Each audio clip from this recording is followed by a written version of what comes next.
High আমার কলিজার বন্ধুরা, এই যে দেখো আজকে তোমাদের একটা নতুন ভিডিও বানিয়ে দেখাবো কাঁচা মূলোর ভর্তা রেসিপি। এই যে মূলো ধুয়ে রেখেছি, এখন এগুলোকে এখানে আগে গ্রেট করব।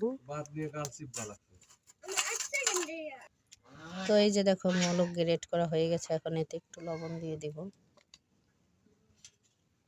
লবণ দিয়ে সুন্দর করে মূলোটা চটকে পানিটা ফেলে দেব।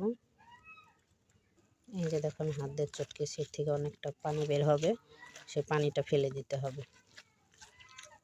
এই যে দেখো পানিটা ফেলে দিয়েছি, এখন কত ঝরঝরে হয়ে গেছে, এটা অনেকটা পানি বেড়েছে, থেকে চিপড়ে চিপড়ে পানিটা ফেলে দিয়েছি। এই যে দেখো এখন মরিচ আর পেঁয়াজ দিয়ে এটাকে ছেনে নেব।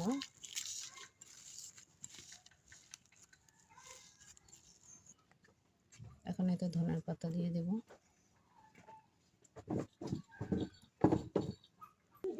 ধনের পাতাটা এরকম ভাবে এর সাথে চটকে নেব। পরিমাণ মতো এতে একটু তেল দিয়ে দেব, সরিষার তেল।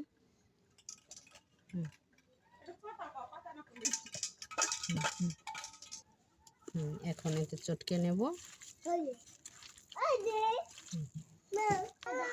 এই যে বন্ধুরা দেখো ফাইনাল লুক আমার কাঁচা মূলোর ভর্তার রেসিপি। তোমরা খেয়ে ট্রাই করো, আর প্লিজ চ্যানেলটা সাবস্ক্রাইব করে দিও, প্লিজ প্লিজ প্লিজ।